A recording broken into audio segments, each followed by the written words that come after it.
Oke, selamat sore teman-teman. Kembali lagi di channel saya Ekstra Parlementer. Jadi kali ini kita akan membicarakan hal yang berbeda. Tentunya dengan narasumber yang benar-benar bermutu, yaitu Saudara Kenny. Selamat sore, Saudara Kenny. Selamat sore Pak Ger. Oke, teman-teman pemirsa sekaligus viewer Ekstra Parlementer Channel, kita tahu bahwa belakangan ini begitu banyak isu yang membuat justru membisingi telinga kita dan justru mengkaburkan penglihatan kita terkait dengan misalnya KPK, kemudian yang baru saja terjadi yaitu rancangan undang-undang kitab hukum pidana gitu. Kita tahu bahwa republik ini berdiri di atas hukum gitu. Siap. Nah, tentunya kalau dia berdiri di atas hukum, tentunya semua dinamika dan juga proses perumusan kebijakan hukum itu harus berpatokan dan juga bersandar pada hukum yang berlaku gitu. Tapi hari ini kita lihat rancangan undang-undang kitab hukum pidana begitu banyak hal-hal atau pasal-pasal yang sangat kontroversial gitu. Nanti saya langsung aja bersama narasumber saya, Saudara Kenny. Oke, mungkin bisa dijelaskan, Bang. Kira-kira yang pertama mungkin bisa jelaskan secara singkat. Kira-kira apa itu hukum pidana? Kemudian hal-hal apa saja yang kontroversial hari ini? Gitu. Saya langsung saja, Saudara Kenny. Oke, terima kasih Pak Ger Mas. Salus populi suprema lex, artinya kesejahteraan masyarakat atau kesejahteraan rakyat adalah hukum tertinggi. Oh, iya. Itu kata Marcus Cicero. Artinya segala produk hukum yang dibuat oleh entah itu legislatif ataupun eksekutif atau yang bisa kita dengan regulasi atau administrative rule, itu seharusnya berdasarkan dengan landasan konstitusi yang kuat dan benar-benar untuk mensejahterakan kesejahteraan rakyat. Itu paling poin utama. Siap. Belakangan ini teman-teman kita lihat ada berbagai macam kontroversial itu seperti dijelaskan atau dibocorkan. Saya kutip kata beliau, ini biasa pakai kata bocorkan. Nah teman-teman, kalau kita lihat undang-undang RUU KUHP ini sangat berbahaya. Kenapa? Kita lihat 2019 itu adalah aksi besar-besaran tentang RUU KUHP sekaligus tentang rancangan undang-undang KPK. Yang menjadi problem utama, KPK loloskan, disahkan, sedangkan RUU KUHP ditunda. Nah hari ini diulangi lagi dan sekarang rancangannya. Tapi rancangannya itu menurut saya ya nggak apa-apa kalau dirancang, asalkan rancangannya itu berdasarkan konstitusional. Artinya pasal-pasalnya tidak kontroversial. Semisal pasal-pasal yang kemarin yang dianggap kontroversial oleh masyarakat atau akademisi, itu sekarang dimasukkan lagi. Semisal contoh yang paling simpel tentang pasal yang tentang penghinaan presiden, dan pasal-pasal yang paling saya soroti di sini ada dua, presiden sama tentang gelandangan. Mungkin itu dulu Pak Ger pengantar sebelum nanti Oke. apa yang membuat kita bisa nggak suka dengan undang-undang keberadaan RUU KUHP yang sekarang digondong-gondong oleh DPR. Itu pertama. Oke, luar biasa. Teman-teman, bahwa sore hari ini kita akan membicarakan ada dua poin yang sebetulnya yang paling mendasar yang menimbulkan keributan di tengah masyarakat hari ini gitu. Terutama tadi sudah dibocorkan terkait dengan rancangan undang-undang terkait dengan pasal penghinaan presiden dan juga gelandangan gitu. Kira-kira menurut saudara, kira-kira apa urgensi dari yang pertama tadi pasal penghinaan presiden, kemudian terkait dengan kehidupan gelandangan gitu. Urgensinya apa dari keduanya gitu. Sementara kita tahu bahwa dalam suasana demokrasi seperti ini sebetulnya pasal penghinaan presiden itu tidak dibutuhkan lagi gitu. Karena itu sudah diatur khusus kan. Siap. Karena bagaimanapun penghinaan itu bicara soal individu bukan jabatan. Gimana itu Saudara Kenny menjelaskan itu? Oke, sebenarnya kalau kita lihat banyak pasal kontroversial, cuma saya lebih spesifik kedua. Nah, sekarang terkait dengan pasal presiden. Benar kata Pak Germas, di era demokrasi seharusnya kita tidak membutuhkan itu. Karena yang kita kritisi itu adalah jabatan, bukan personal. Nah, sekarang yang jadi problem utama, kita lihat dalil pemerintah bahwasanya, karena teman-teman perlu saya ingat kembali, 2006 pasal ini sudah ditolak oleh Mahkamah Konstitusi, tapi sekarang dimasukkan. Nah, kalau kita lihat dalil dari pemerintah, bahwasanya mereka kan di hukum pidana itu kan ada 2 delik, sebenarnya 12 delik. Cuman sekarang kalau kita lihat konteksnya penghinaan presiden, mereka pakai 2 delik. Dulu mereka bahwasannya yang pasal penghinaan presiden ini adalah delik biasa. Nah, karena ini berbahaya kalau delik biasa, artinya kalau kita berbuat apapun siapapun bisa melapor. Nah sekarang mereka ubah dalilnya lagi, mereka pakai itu sebagai delik aduan. Jadi boleh saya menghina presiden, tapi yang bersangkutan merasakan berarti yang bersangkutan melapor. Jadi itu dalil pemerintah. Tapi sebetulnya kalau tanggapan akademisi, ini bukan masalah delik aduan atau delik biasa, tapi ini adalah negara demokrasi. Jadi orang tuh bebas, kritik itu bebas. Semisal di konstitusi pasal 28 itu dari pasal 28 sampai dari A sampai huruf G itu tentang kebebasan berpendapat loh. Jadi saya pikir apapun landasan dari pemerintah tentang ini bukan delik aduan atau delik biasa, itu bagi saya nggak ada problem. Yang ada problem adalah ini adalah negara demokrasi, dan demokrasi itu adalah rakyat mengekspresikan semua kesalahan rakyat terhadap kebijakan pemerintah. Jadi apapun legal polisinya, apa kebijakan publiknya, itu bagi rakyat kalau salah yang dikritisi adalah kebijakan pemerintahnya, bukan personal. Kalau personal itu beda lagi. Jadi mungkin itu terkait pasal atau urgensi yang kenapa sampai saya menolak pasal itu, karena landasan hukumnya itu Pak Ger. Nah terkait yang kedua, lanjutan kedua, Gelandangan. Ya, gelandangan. Teman-teman, gelandangan di pasal 34 itu ayat 1 itu dia bicara gini, ini menurut konstitusi ya. Fakir miskin dan anak terlantar dipelihara oleh negara. Jadi berdasarkan pasal itu saya tolak RUU KUHP pasalnya kontroversial tentang gelandangan. Artinya negara harus hadir untuk bagaimana bisa memberantasan kemiskinan. Adapun gelandangan, negara harus mempunyai tanggung jawab moral. Karena kita lihat di konstitusi selain di pasal 28 itu ada tujuan negara. Atau tujuan negara itu kalau kita lihat di alinea keempat, mencerdaskan kehidupan bangsa, ikut melaksanakan ketertiban dunia, dan juga mensejahterakan kepentingan rakyat. Artinya dari landasan konstitusi tadi saya mengatakan bahwasannya pasal ini adalah pasal yang kontroversial, artinya menghina rakyat. Kenapa? Karena gelandangan harus dilindungi oleh rakyat. Sekarang sebaliknya, gelandangan dikenakan denda.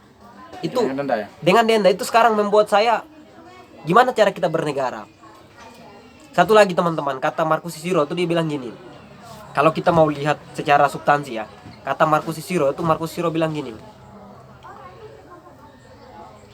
Ibu societas, ibu ius. Artinya di mana ada masyarakat bisa ada hukum.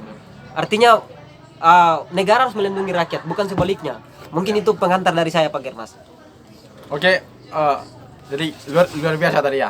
Sudah jelaskan panjang lebar terkait dengan bagaimana efek ataupun akibat dari ketika penghinaan terhadap presiden itu disahkan, kemudian soal gelandangan. Kita tahu bahwa hari ini banyak masyarakat yang bertanya gitu. Kira-kira bukankah nanti ketika pasal penghinaan presiden itu sudah disahkan dan juga diberlakukan, itu berpotensi untuk menimbulkan abuse of power.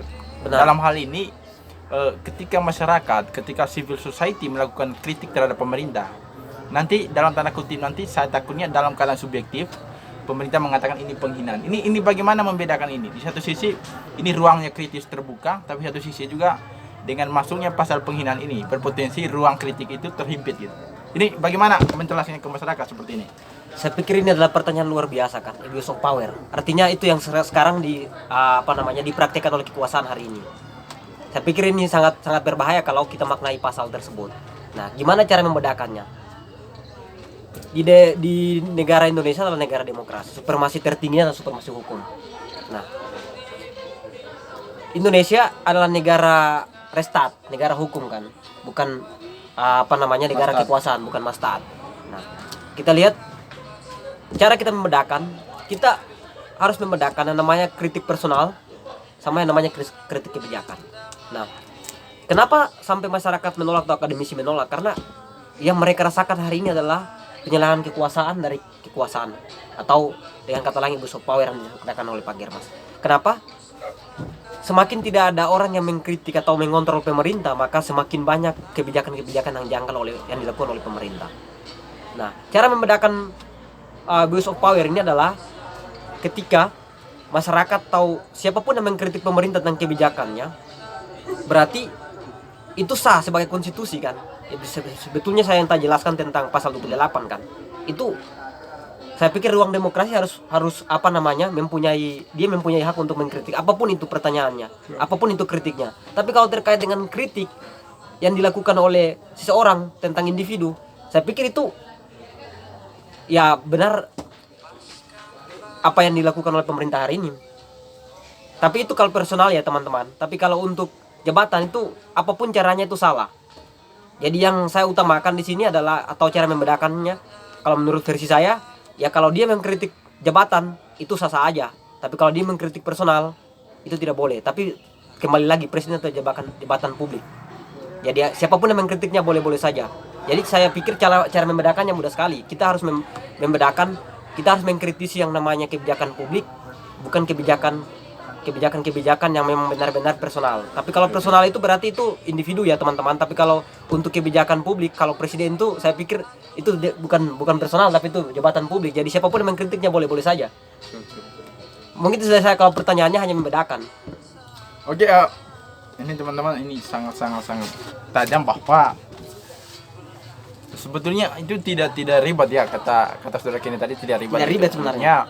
Intinya kita harus bisa membedakan mana kritik, kemudian mana penghinaan. Gitu. Kita harus bedakan itu. Kalau kritik otomatis objek yang dikritik itu tentunya berhubungan dengan kebijakan. Kalau penghinaan berarti objeknya itu individual. Ya, individual. Ya kan, yaitu privat. Artinya Jokowi as personal misalnya gitu. Ya kan, atau saya as personal itu. Nah, tapi kan hari ini juga orang bertanya bahwa dan juga menganggap nanti ketika ini sudah disahkan gitu, bukankah ini menjadi semacam problem baru yang menimbulkan begitu banyak orang atau kritikus yang berpotensi mengalami kemunduran dalam konteks ruang demokrasi untuk berbicara, untuk kritik, untuk komunikasi. Ini kan ini gimana menjelaskan ini supaya yang kritik tetap kritik itu. Oke, teman-teman, saya pikir yang kritik boleh kritik. Kecuali kita punya cara kita membatasi diri untuk kritik. Kalau itu personal, kita tidak usah kritik. Tapi kalau itu memang kebijakan publik, kebijakan presiden, entah itu dari legislatif, eksekutif, yudikatif, kita tetap kritik. Dan saya sarankan teman-teman, mari kita benar-benar mengawali kebijakan-kebijakan dari pemerintah, entah itu di nasional maupun regional. Karena saya pikir hari ini legislatif tidak mempunyai fungsi kontrol yang begitu baik seperti yang kita harapkan. Nah, saya pikir teman-teman, bukan karena pasal ini aja atau bukan karena RUU KUHP ini aja yang demokrasi menurun, tapi dari eranya Jokowi demokrasi tetap menurun. Karena ada beberapa faktor yang penyebabnya tentang demokrasi turun. Itu kita bisa lihat ada beberapa faktor, dan kalau kita lihat indeks demokrasi hari ini turun di SBY, kalau kita membuat perbandingan, karena seharusnya kalau kita membedakan sebuah objek kita harus mempunyai sebuah perbandingan. Di era SBY orang kritik biasa-biasa aja, tapi di era Jokowi misalkan kritik banyak yang mendapatkan pidana. Nah teman-teman, saya mau menjelaskan terkait kritik dan terkait apa sih urgensi dari pasal penghinaan presiden. Teman-teman, kita lihat bahwasannya kalau kita berbicara mengenai substansi hukum, berarti apapun kritik itu kalau didasarkan dengan fakta itu benar-benar kritik itu harus diterima oleh pemerintah. Nah, kenapa hari ini sampai banyak masyarakat takut kritik? Karena kalau mereka mengkritik maka dianggap itu dia tidak Pancasilais. Nah, kenapa sampai hari ini saya mau mengatakan bahwa teman-teman harus kritik? Karena ini adalah bagian dari demokrasi. Saya pikir teman-teman kalau kita belajar tentang demokrasi kan dari rakyat untuk rakyat. Atau kalau kita balik ke konstitusi lagi, di pasal 1 ayat 2 itu kedaulatan berada di tangan rakyat. Kita itu punya kedaulatan, bukan pemerintah yang punya kedaulatan. Jadi teman-teman harus mengkritisi benar-benar kebijakan pemerintah. Karena pemerintah itu adalah itu kalau bisa dikatakan mereka itu adalah kokinya kita. Mereka harus melayani kita kalau kata Aswinawati. Jadi apapun yang terjadi, masyarakat harus mempunyai nilai kritik terhadap pemerintah. Karena semua kebijakan yang dilakukan pemerintah itu menyangkut harkat dan martabat masyarakat. Jadi tidak boleh takut kritik. Yang penting kritik sesuai koridor. Teman-teman, saya tekankan lagi, di pasal 28 itu Undang-Undang Dasar 1945 yang kita pakai dalam bernegara, dia mengatakan bahwa contohnya di pasal 28E ya, di ayat 3-nya dia mengatakan gini. Setiap orang itu berhak untuk mengeluarkan pendapat di muka umum, maupun secara tertulis dan tidak tertulis. Jadi itu punya hak. Jadi konstitusi memberikan kebebasan untuk kita mengkritisi, kecuali kritiknya itu tentang personal. Personal itu boleh diatur, tapi kalau untuk kebijakan individu, kebijakan pemerintah itu nggak boleh sampai diatur, karena itu menyangkut harkat dan martabat itu hak saya berpendapat. Kalau kita belajar hak asasi manusia lagi, itu hak saya untuk mengkritisi. Mungkin itu pandangan dari saya tentang menyuarakan teman-teman biar tetap mempunyai dalil yang lebih kritis lagi. Itu Pak Germas. Oke, tadi ya sudah berapi-api, sudah sudah menggelegarkan forum ini terkait dengan bagaimana pasal penghinaan presiden gitu. Tadi saudara kini sudah menjelaskan bahwa yang pertama yang perlu kita pahami, kita harus pahami koridor atau ketentuan yang berhubungan dengan kritik itu sendiri gitu. Kalau sasaran yang kita sampaikan yaitu bagaimana terkait dengan kebijakan manajemen pemerintahan, sebetulnya itu sah-sah saja gitu. Tapi kalau berbicara yang individu, tentunya ini yang perlu kita batasi gitu. Oke, saya pikir tadi menarik terkait dengan bagaimana bahwa situasi hari ini tidak sekedar atau hal-hal yang berhubungan dengan rancangan KUHP itu tidak sekedar pasal penghinaan presiden gitu, tapi juga gelandangan. Gitu. Ya kira-kira menurut saudara kini gitu, kira-kira apa yang menyebabkan negara harus mengurus soal gelandangan gitu? Sementara satu sisi dari dulu mereka tetap seperti itu kan, dan tidak perlu negara atur, dengan dirinya mereka aman-aman saja gitu. Saya tidak melihat ada kerusuhan, kemudian ada kekacauan yang ditimbulkan oleh gelandangan gitu. Justru mereka itu sepertinya sedang diasingkan gitu. Ini bagaimana seharusnya negara merapikan paradigmanya gitu untuk memberes soal gelandangan?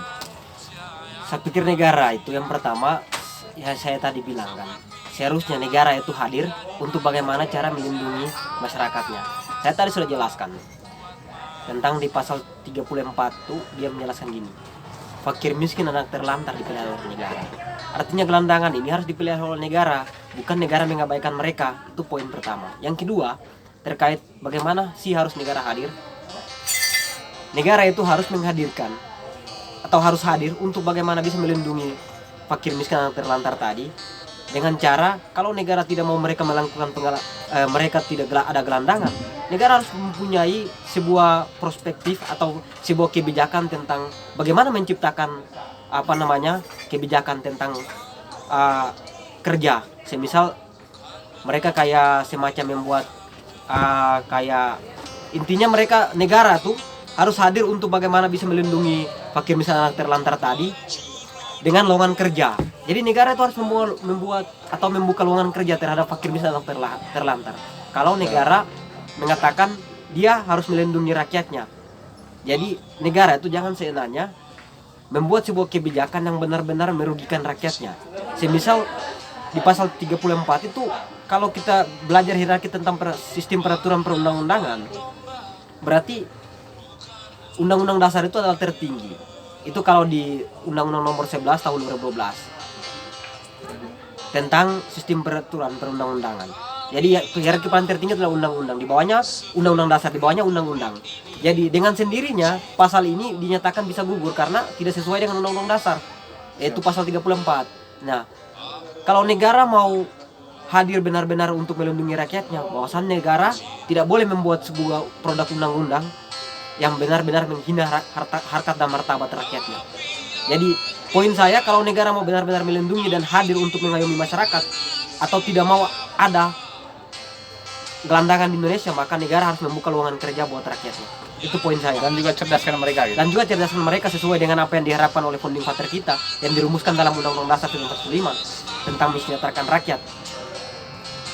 Itu Pak Germas kalau menurut saya. Oke, luar biasa tadi teman-teman. Kira-kira pembicaraan kita ada dua intisari atau dua pokok tadi. Yang pertama soal penghinaan presiden, kemudian gelandangan, dan saya pikir sudah dijelaskan secara tuntas oleh saudara Kenny tentang bagaimana kita menghubungkan dan juga membedakan antara situasi kritik, penghinaan, kemudian bagaimana kita harus berpihak pada gelandangan yang seharusnya diurus oleh negara. Tapi faktanya hari ini justru mereka seakan-akan berpotensi dikriminalisasi. Ini yang kita cegah, ini yang kita lawan, supaya bangsa kita kemudian kemerdekaan individu, kemerdekaan kelompok, kemudian kebebasan berdemokrasi tetap terjaga dan juga tumbuh dalam peradaban. Saya pikir itu. Terima kasih saudara Kenny, luar biasa. Saya pikir RUU KUHP itu banyak yang pasal kontroversial. Cuman bagi saya dua ini lebih poin penting karena itu menyangkut harga dan martabat bangsa Indonesia. Oke, terima kasih ya saudara Kenny, luar biasa. Terima kasih Pak Germas. Teman-teman jangan lupa nonton sampai tuntas. Selamat. Iya. Beliau nih channelnya luar biasa, sangat mengedukasi. Saya harap teman-teman mahasiswa mampir ke channelnya beliau terus, karena